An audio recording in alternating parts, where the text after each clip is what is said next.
Dialogue में आपको कहते हैं खुशामदीद। मुज़ाकरात किस्सा पारीना बन चुके हैं, अलबत्ता दोनों अतराफ से इस नाकामी को एक दूसरे पर थोपने का सिलसिला ताहाल जारी है।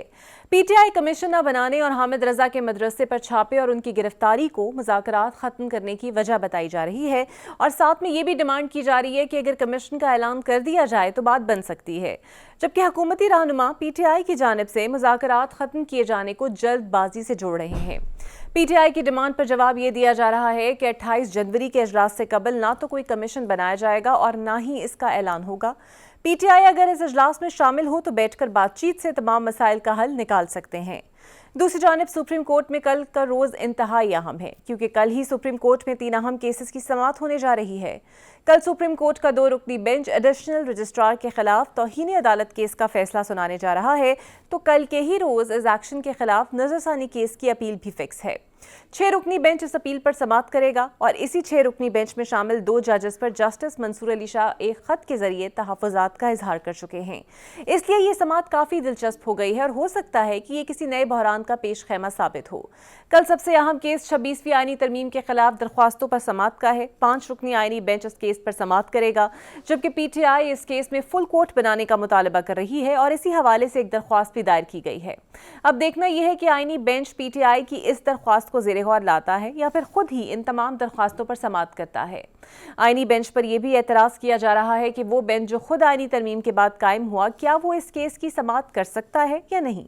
दूसरी जानिब chief election commissioner Sikandar Sultan Raja, member Sindh Nisar Durrani और मेंबर बलोचिस्तान शाम में मोहम्मद जतोई आज अपनी आईनी मुद्दत पूरी कर चुके हैं, लेकिन हुकूमत ने उनकी जगह किसी नई तैनाती पर अब तक गौर नहीं किया। ऐसा लग रहा है कि जैसे हुकूमत सिकंदर सुल्तान राजा की खिदमात की इतनी मौतरफ है कि 26वीं आईनी तरमीम में इलेक्शन कमीशन के हवाले से की गई तब्दीलियां पूरी समझ बूझ के साथ की गई थीं।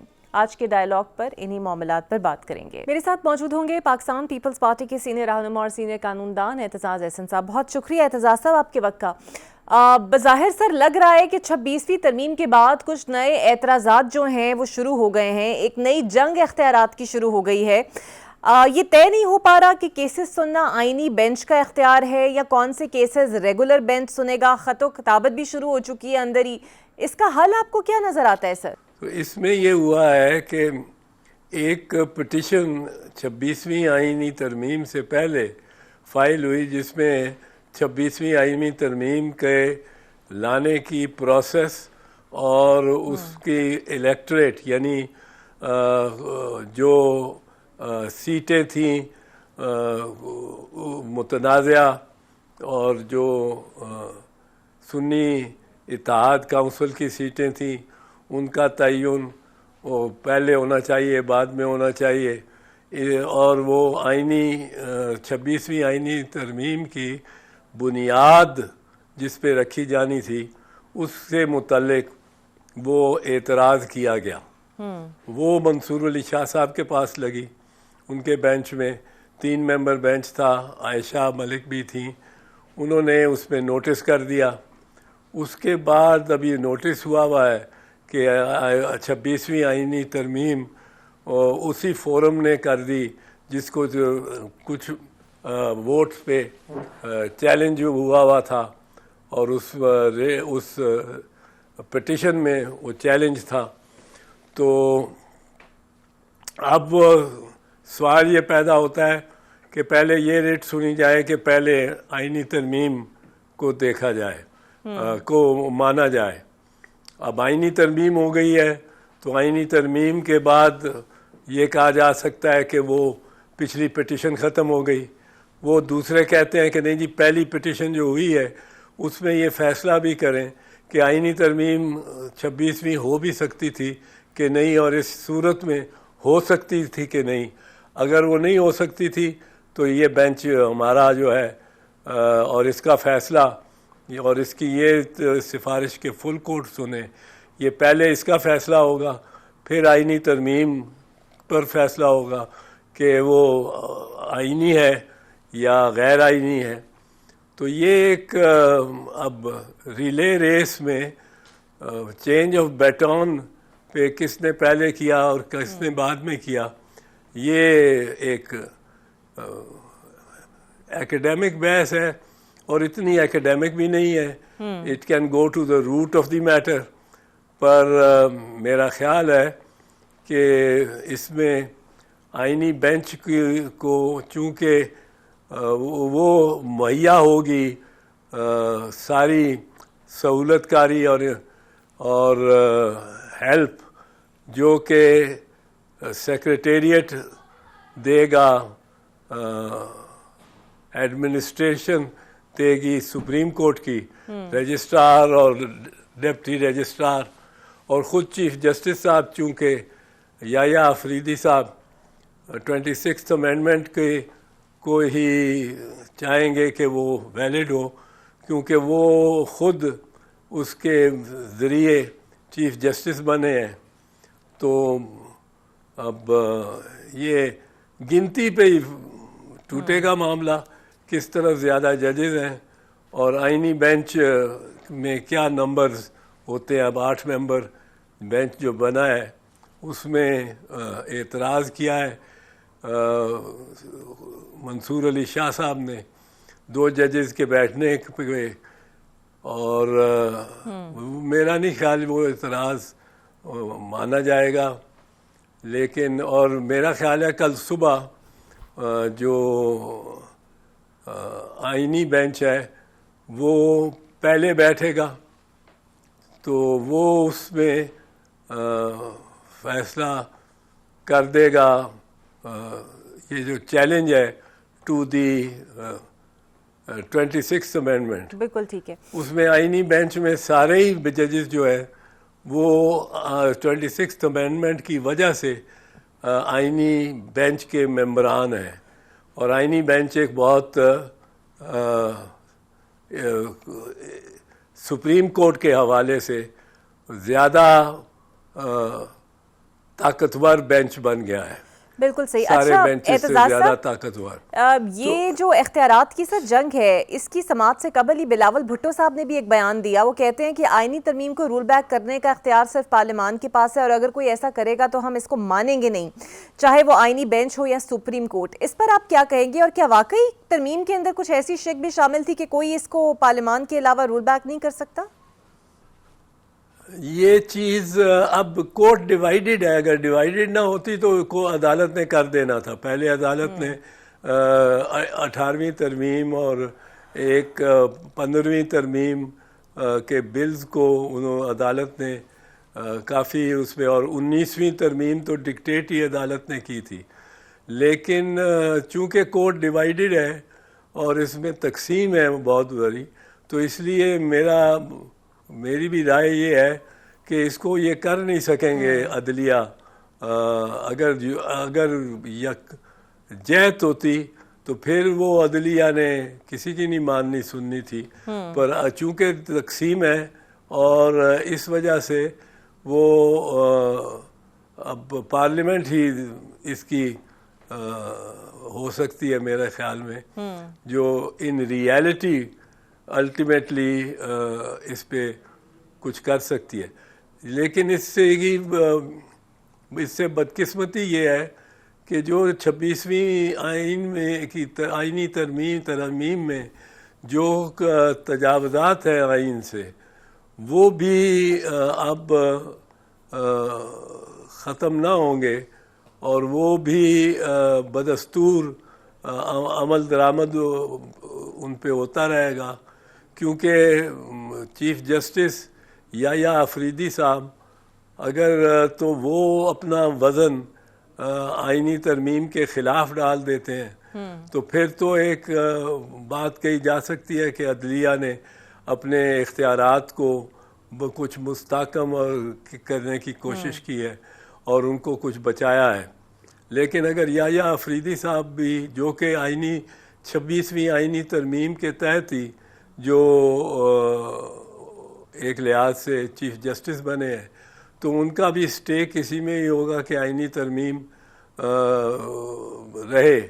अब 2 लोग हैं जो बेंच बनाने का दावा कर सकते हैं, एक चीफ जस्टिस, लेकिन वो चीफ जस्टिस जो आइनी तरमीम के नाफिज होने से पहले चीफ जस्टिस था।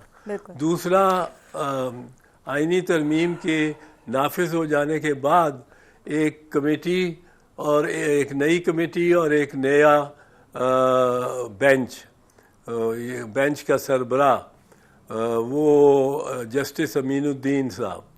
अब देखना ये है कि किस पे बात ठहरती है, कि एतराज़ को पहले सुना जाए आइनी तरमीम पे और उसको अपहोल्ड कर लिया गया तो आइनी तरमीम फस्ख हो जाएगी, या इसको आइनी तरमीम को ही पहले ले लिया जाए और ये उस पे ये कोई एतराज़ ना उस पे किसी एतराज़ को कबूल ना किया जाए और आइनी तरमीम को नाफिज़ुल अमल करके और चलाया जाए। सर तो ये जो अगर पीटीआई ये होगा तो फिर जाहिर है एतजाज साहब, ये जो पीटीआई मुतालबा कर रही है कि फुल कोर्ट इसकी समाअत करे, ये मुतालबा इटसेल्फ कितना जायज़ लगता है आपको? नहीं, फुल कोर्ट का तो मुतालबा एक लिहाज से जायज़ ही होता है, हर कोई कर सकता है, कोई भी कर सकता है। मुतालबे में तो करना तो कोई बड़ी बात नहीं है, पर बनाएंगे कि नहीं, मेरा नहीं ख्याल फुल कोर्ट बनाने की पोजीशन में है चीफ जस्टिस या अफरीदी साहब या जस्टिस अमीनुद्दीन साहिब। इनकी पोजीशन इसलिए नहीं है कि फिर मेरा ख्याल है कि मेजॉरिटी जो अक्सरियत है वो डिस्टर्ब हो जाती है और वो अक्सरियत डिस्टर्ब्ड है 26वीं आइनी तरमीम से। बिल्कुल सही। सर पीटीआई ने मुज़ाकरात ख़त्म कर दिया, आपको महसूस होता है कि कुछ जल्दबाजी की गई पीटीआई की जानिब से? वैसे तो नज़र ही आ रहा था कि हुकूमत ये शराइत नहीं मानेगी, लेकिन पहले तहरीरी शराइत में वक्त ज़ाया करती रही और अब फिर तहरीक इंसाफ ने मुज़ाकरात ही ख़त्म करने का ऐलान कर दिया। पता नहीं इन दोनों पार्टीज़ की मुझे तो समझ नहीं आती। पीटीआई को क्या मिलना है जुडिशल कमीशन में से? अगर उन्होंने जुडिशल कमीशन बना दी ऐसी जो कि पीटीआई, अब तो आप कह सकते हैं फलां जज साहब पीटीआई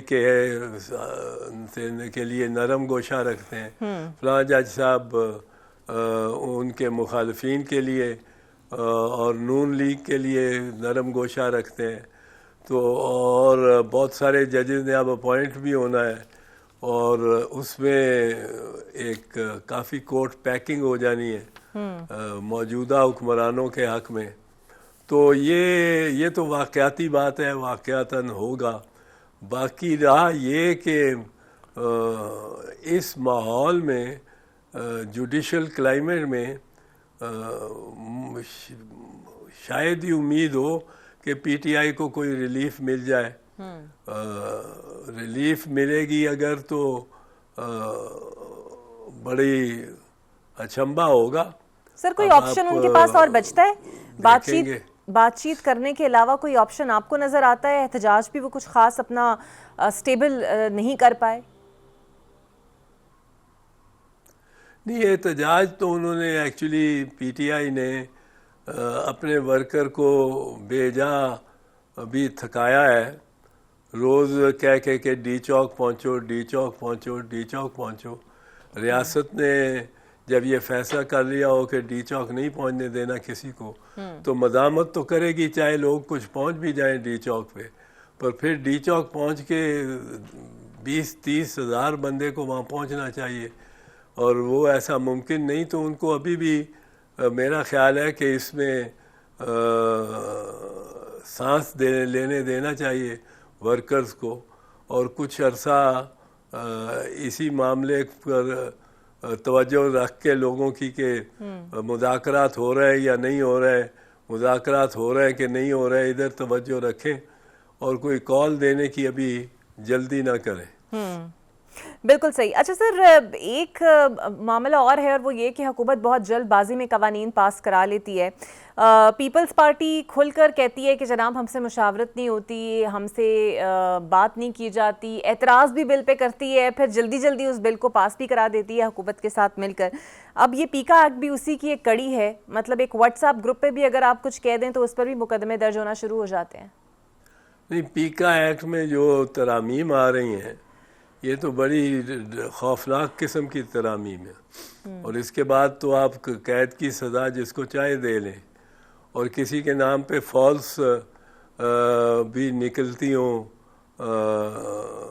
ईमेल्स या ये जो एक्स ट्विटर की पोस्ट्स या मैसेजेस, वो उनको भी आप पकड़ के और सजा दे लें, तो ये तो बड़ी कंफ्यूजन होगी। पहले एग्जैक्ट मुल्जिम को आइडेंटिफाई करने में, फिर उसकी कॉन्डक्ट क्या उन मुबहम किस्म के इल्ज़ामात या शिकें जो कानून की हैं वो बड़ी मुबहम है। Likely to have an effect on the mind of so and so, तो ये इस किस्म की जो लाइकली टू यानी जिसका इम्कान है, प्रोसिक्यूशन खुद भी नहीं ये कहती कि हुआ है, वो कहती है लाइकली टू है, हो सकता है हो। तो इस किस्म के अल्फाज जिस ताज़ीराती कानून में हों जिससे आप सजाएं देना आपको मकसूद हो मुल्ज़िमों को और मुजरिमों को, उनको उनकी जो ज़बान है, उनका जो टेक्स्ट है, मुसवदा है, जो इबारत है उस शिक की, उस आर्टिकल की, उस सेक्शन की, उस कानून की, वो बड़ी प्रिसाइस और एग्जैक्ट होनी चाहिए। यहाँ प्रिसाइस और एग्जैक्ट वर्ड्स नहीं दिए।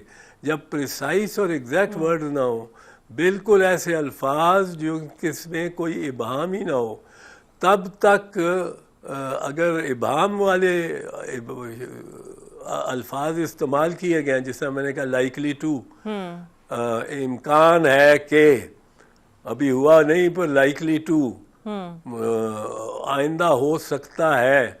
अब इस पे आप एक शख्स को सजा दें कि उसके एक्शन का अमल अभी तो इलीगल नहीं है, पर ये इम्कान है कि ये इलीगल हो जाए, तो फिर जो एग्जेक्टिव है, जो इंतज़ामिया है, मुकन्नना और अदलिया के बरअक्स जो इंतज़ामिया है, उसको बहुत ज़्यादा स्वाबदीद मिल जाती है। किस शख्स को, कितने अशखास को वो उस जुर्म के दायरे में लेके आते हैं, कितनों को छोड़ना चाहते हैं, क्या किस किस्म का रवैया या किस किस्म की कार्रवाई या अमल वो उस जुर्म में की सिफ्त में आता है कि नहीं आता, ये सब इख्तियारात फिर ना मुकन्नना के पास रहते हैं, ना अदलिया के पास रहते हैं। वो जो FIA, पुलिस और इस किस्म के कोर्सिव इदारे हैं, उनके पास चले जाते हैं, यानी इंतज़ामिया के पास। और सिविल इंतज़ामिया हो या मिलिट्री उसमें अदालतें लगा रही हो और सिविल इंतज़ामिया को हिदायत दे रही हो, तो ये हिदायत देने वाले की भी स्वाबदीद बढ़ जाती है, एक्शन लेने वाले की भी स्वाबदीद बढ़ जाती है।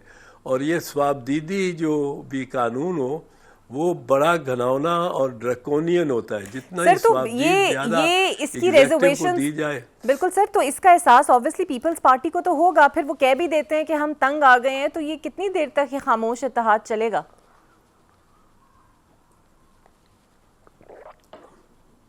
देखें जी, ये टेस्ट कर रहे हैं उनको, शहबाज शरीफ साहब को, कि वो क्या कहते और क्या करते हैं।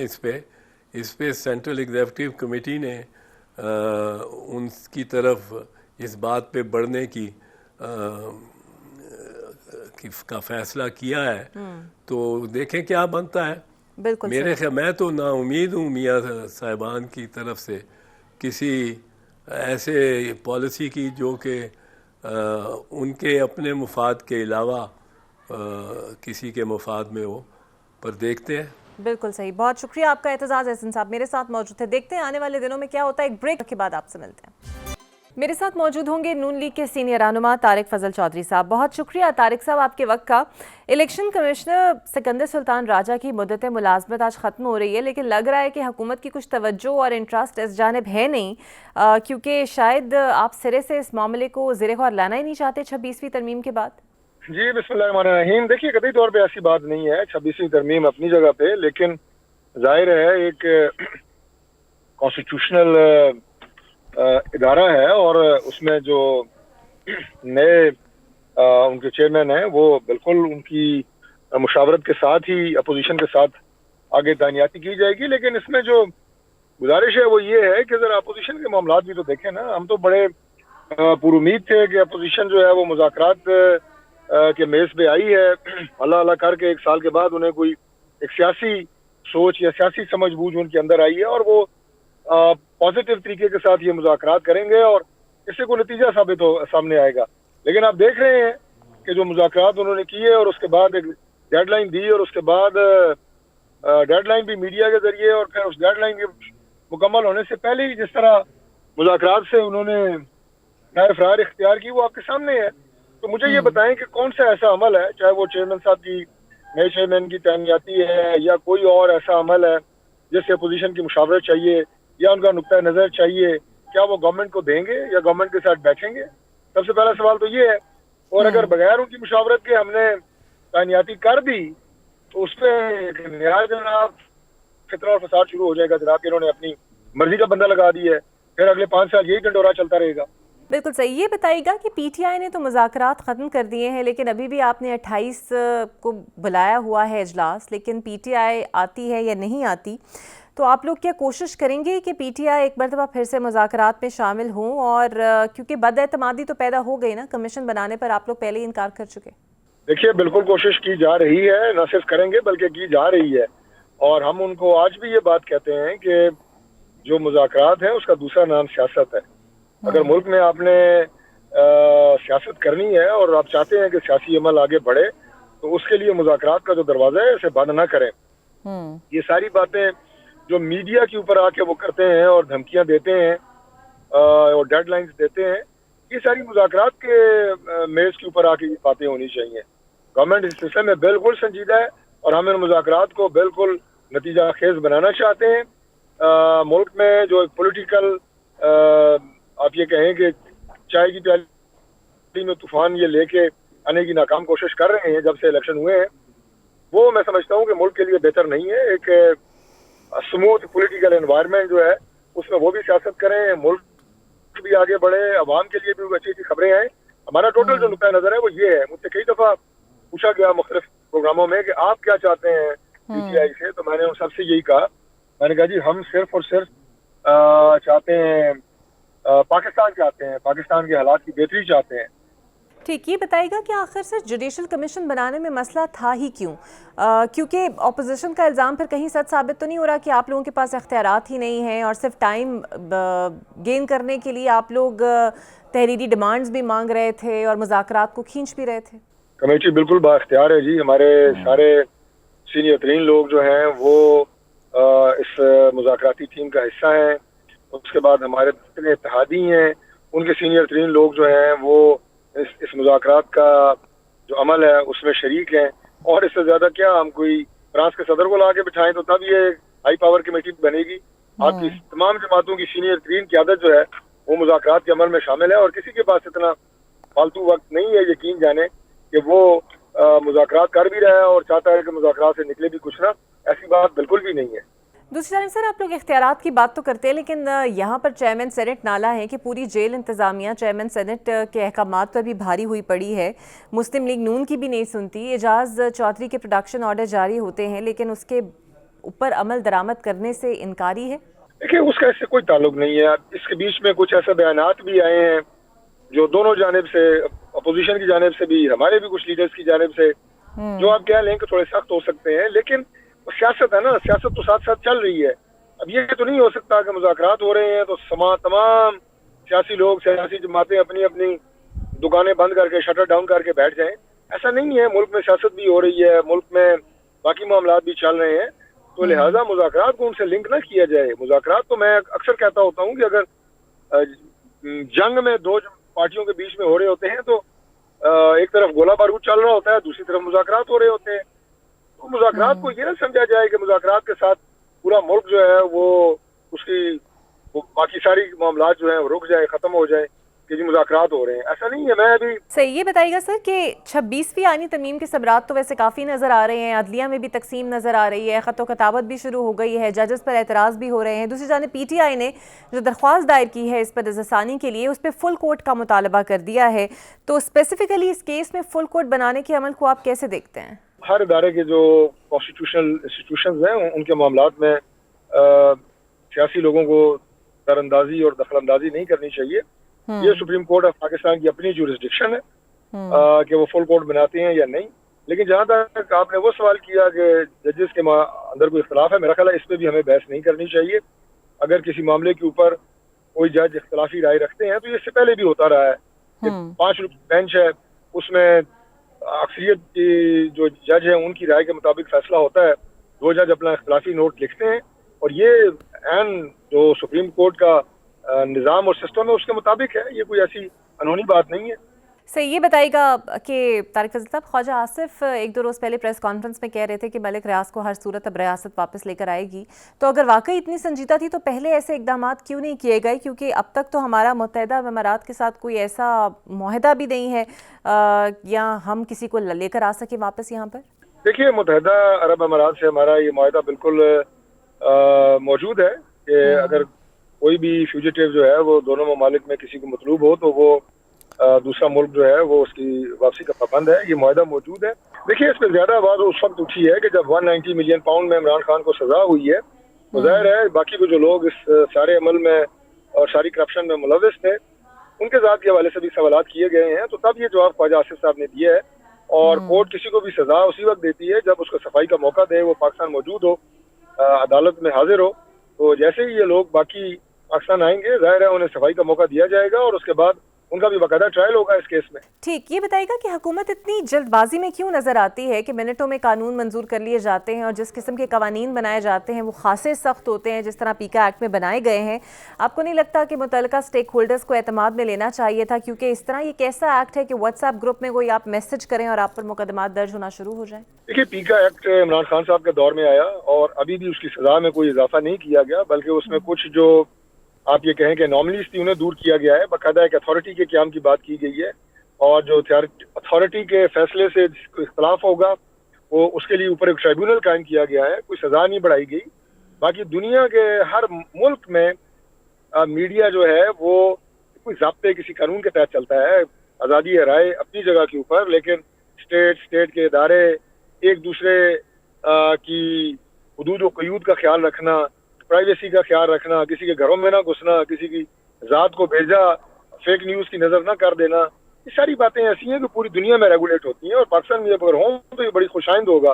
मैं समझता हूँ कि ये बात किसी सूरत में भी कोई ऐसी नहीं है कि जो किसी दूसरे मुल्क में ना हो और यहाँ पे इम्प्लीमेंट जो है वो हो। बहुत शुक्रिया तारिक फजल चौधरी साहब आपका। देखते हैं कि आगे आने वाले दिनों में 28 को ये मामलात किस तरह आगे बढ़ते हैं, PTI शामिल होती है या नहीं होती। एक ब्रेक लेते हैं, ब्रेक के बाद आपसे मिलते हैं। Welcome back. और अब मेरे साथ मौजूद होंगे पाकिस्तान तहरीक इंसाफ के रहनुमा सेनेटर हुमायूं मेमन साहब। बहुत शुक्रिया मेमन साहब आपके वक्त का।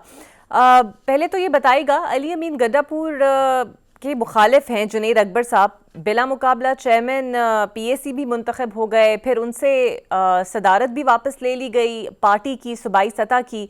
कुछ इख्तलाफात हैं गंडापुर साहब के, यहाँ बानी PTI नाला नजर आते हैं। देखिए,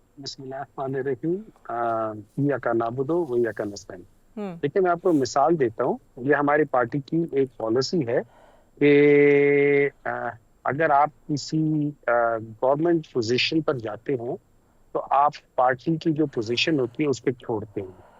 अच्छा, इसकी मिसाल ये है कि जब परवेज खटक साहब चीफ मिनिस्टर बने थे तो उसके बाद उन्होंने जो सेक्रेटरी जनरल वो इलेक्ट हुए थे, तो उस इलेक्शन के बाद उन्होंने कोई 6 महीने या 7 महीने बाद या 5-6 महीने बाद उन्होंने वो पोजीशन छोड़ दी थी और उसकी बजाय फिर जहांगीर तरीन को वो पोजीशन दे दी गई थी, नॉमिनेट कर दिया गया था। तो इसी तरीके से अली अमीन के लिहाज से मैं तो समझ रहा था कि ये बहुत पहले हो जाना चाहिए था, लेकिन प्रॉब्ली चूंकि हालात ऐसे थे तो इस दौरान में थोड़ा सा उन्होंने अली अमीन को कंटिन्यू करने दिया होगा। अभी उनके लिहाज से this would be the time. जैसे एक कैप्टन जो होता है ना, वो अपने बॉलर को चेंज करता है या अपने अगले बैट्समैन को भेज उन्होंने उससे आशा किया होगा, लेकिन मेरा नहीं ख्याल कि इसका ताल्लुक ऑपोजिशन उससे है या नहीं है। इससे ताल्लुक ये है कि ज्यादातर लोग, बाकी पार्टी के ज्यादातर लोग इस चीज के साथ एग्री करते होंगे। रही बात पीएसीबी कमेटी का है, उसमें बाकी नाम थे, लेकिन मेरा ये ख्याल है, जो मैंने सुनने में आया है, मैं आई एम श्योर कोई मुझे करेक्ट कर दे अगर मैं गलत नहीं हूँ, तो कि वहां पे गवर्नमेंट जो थी ना, वो एक दो नामों के ऊपर किसी भी सूरत में एग्री नहीं करी थी, तो ये डिले हो रहा था। तो फिर उस चीज को या वो स्टेलमेट को खत्म करने के लिए फिर पाकिस्तान तहरीक इंसाफ ने एक दो नाम और ऐड कर दिए, just in case to facilitate the government कि वो किसके साथ जरा वो है। और उन लोगों ने फिर सबने मिल के, आपको पता है कि गवर्नमेंट के और उनके एलाइज के जो नंबर्स हैं वो हर कमेटी में ज्यादा होते हैं। तो जब उन्होंने इस चीज से इत्तेफाक कर लिया, then everybody unanimously agreed on Junaid Akhtar ji. बिल्कुल सही। लेकिन सर, ये तब्दीली सिर्फ सूबाई सदर तक की नहीं है, बताया जा रहा है सूबाई सेक्रेटरी भी तब्दील होगी और भी तब्दीलियां होंगी, और ये जो मुखालिफ कैंप है आतिफ खान साहब का और अरबाब शेर अली साहब का, उनको ये जिम्मेदारियां मिल सकती हैं। और ये भी बताया जा रहा है कि शायद बुशरा बीबी की दोबारा गिरफ्तारी का सबब कसूरवार भी अली अमीन को समझा जा रहा है। रही बात ये कि देखें, जब आप मुझे सदर बनाएंगे तो मैं अपने लिहाज से चेंजेस करूंगा। ये पहली बार नहीं होता, ये हमेशा होता है। बहुत सारी चीजें होती है, हर एक बंदा अपने लिहाज से लाके उन लोगों के साथ करते हैं जिनके साथ वो आराम से काम कर सके। सो इसमें कोई बुराई नहीं है, हर एक आदमी इस तरह करता है। There is nothing new about it.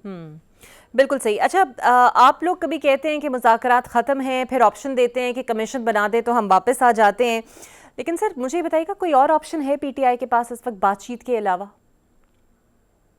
देखिए, लेट्स पुट लाइक दिस, क्या कोई और ऑप्शन है गवर्नमेंट के पास बातचीत के अलावा?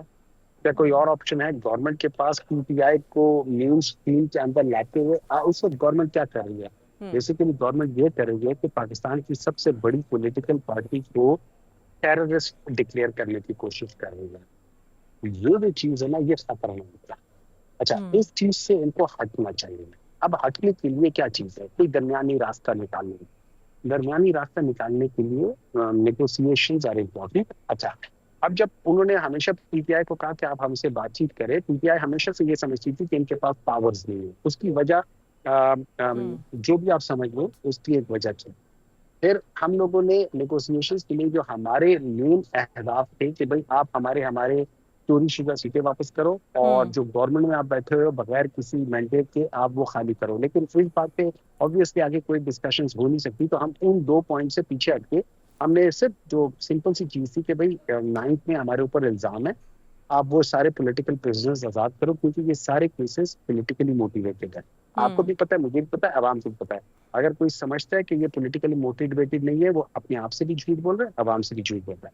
फिर उसके बाद हम ये नहीं कह रहे थे हमारे केसेस खत्म करो, हमने कहा इन लोगों को रिहा कर दो। वो बेल पे रिहा हो जाते हैं और उसके अंदर बहुत सारे लोग तो CRPC 497 सब क्लॉज 1 के अंडर आके निकल भी सकते हैं। बाकी को आप जो प्रोसिक्यूटर जनरल है वो कह दे कि मुझे एतराज नहीं है, उनको बेले मिल जाएंगे।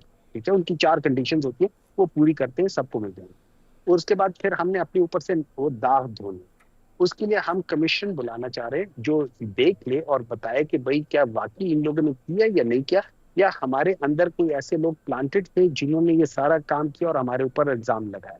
That is what our point of view. तो उस चीज को क्लियर करने के लिए ये किया। ठीक है, अब बात आ जाती है कि इसके अलावा और क्या चीज हो सकती है। इसके अलावा कोई और तीसरी चीज नहीं हो सकती। हाँ, हम क्यों समझते थे कि इनके पास ताकत नहीं है? क्यों? इसकी वजह ये है कि जब इन लोगों ने कहा था कि हम आपकी इमरान खान से मुलाकात करवाएंगे, कोई निकल में 4 से 6 हफ्ते ये मुलाकात नहीं करवा सकते थे।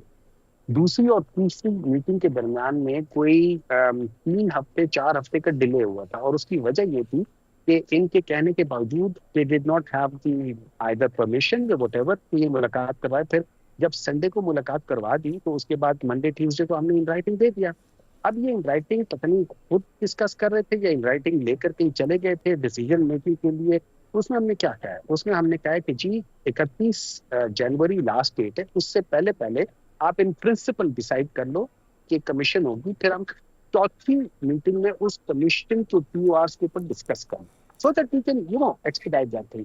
लेकिन अगर ये डिस्कस नहीं करना चाहते तो फिर हमारी और आपकी कोई बातचीत करने का कोई तुक नहीं बनती, ना आपके लिए ना हमारे लिए। तो जब हमने राइटिंग दिया और उसमें ये याद रखे, इरफान सिद्दीकी साहब सेंटर में बैठे थे, उनके दाएं बाएं बड़े सीनियर लोग बैठे थे, एक तो मिनिस्टर है और एक बहुत सीनियर आदमी है।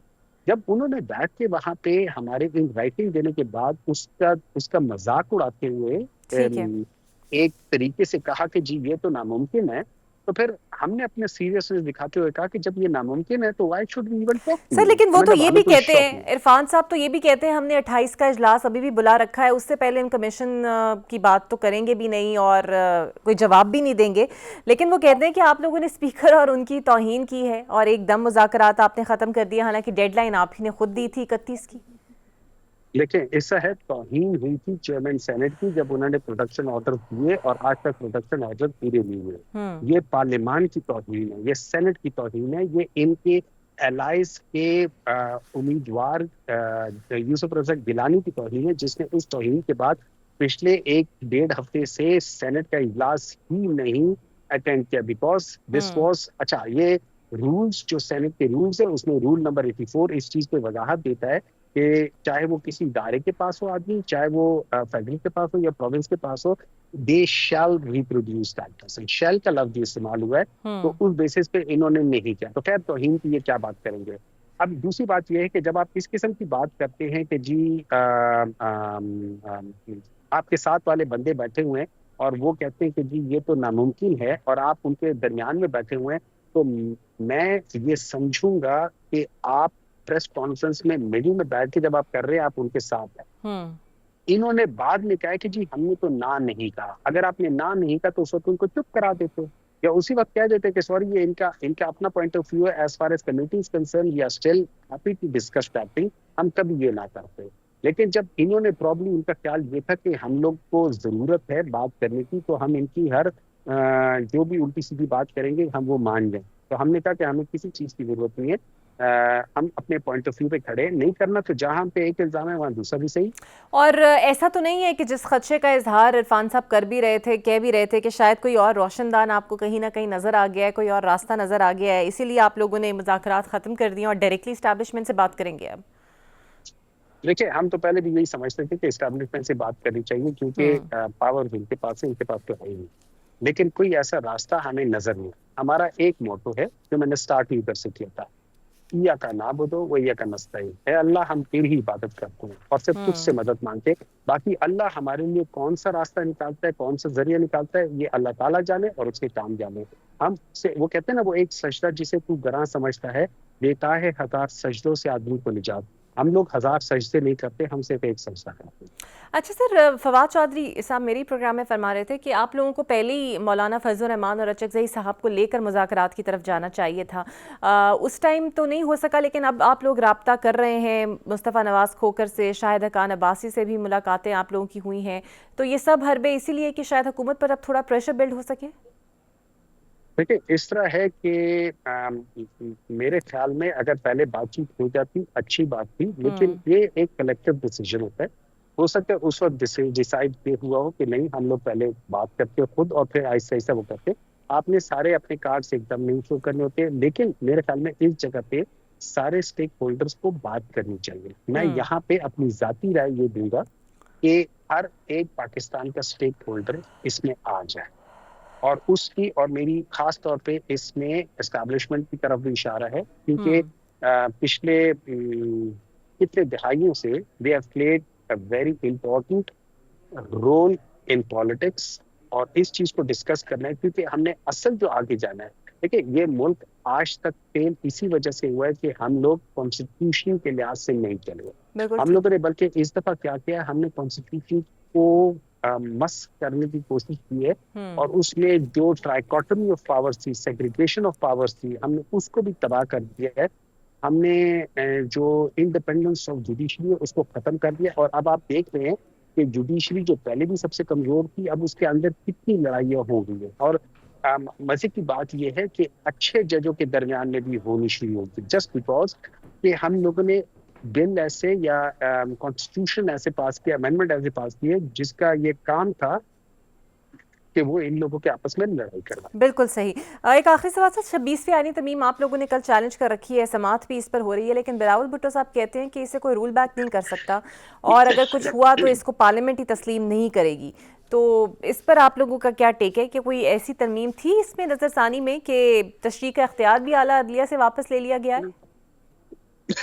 जी बिल्कुल, उन्होंने इसमें आर्टिकल 239 है या किसमें, उसमें कहती है कि इन डिसीजंस को जो जो आप लोग अमेंडमेंट लाते वो किसी भी कोर्ट में चैलेंज नहीं हो सकता। देखिए, बात ये हो जाती है कि जब आप लॉ बनाते, मैं एज ए पार्लियामेंटेरियन, मेरा काम है लॉ बनाना। अच्छा, फिर उस लॉ की तशरीह करना अदालतों का काम है।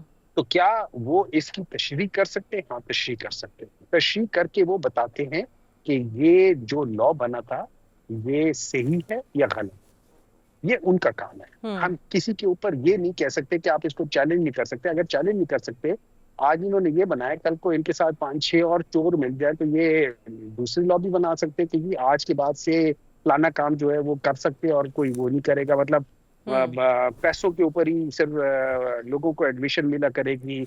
जो नालायक फेल होता है उसका जब तक बाप किसी बड़े ओहदे पर नहीं होगा उसको किसी स्कूल में दाखिला नहीं मिलेगा।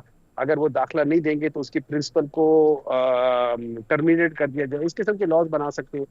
कल कला को हम ये भी लॉ बना सकते हैं कि जी आज के बाद जो मताला पाकिस्तान है उसमें आज के बाद कायदे-ए-आज़म के साथ मेरा नाम डाला जाएगा, अगर नहीं डाला जाएगा तो फिर बात नहीं बनेगी। तो कुछ भी लॉ बोल सकते हैं ना। तो इन चीजों को बैलेंस करने के लिए आपको जुडिशरी को ये पावर देनी पड़ेगी कि वो इंडिपेंडेंटली देख सके कि क्या हम सही काम कर रहे हैं या नहीं कर रहे। बाज़ दफा and this is called check and balances. Check and balance का होना बहुत जरूरी है। बिल्कुल सही, लेकिन अभी हालात कुछ ऐसे नजर नहीं आ रहे। बहुत शुक्रिया मेमन वक्त का। देखते हैं ये हालात अब आगे किस तरफ जाते हैं, मुज़ाकरात हो पाते हैं या बिल्कुल ही इसका रास्ता बंद हो गया है। मुझे दीजिए इजाजत, अल्लाह हाफिज।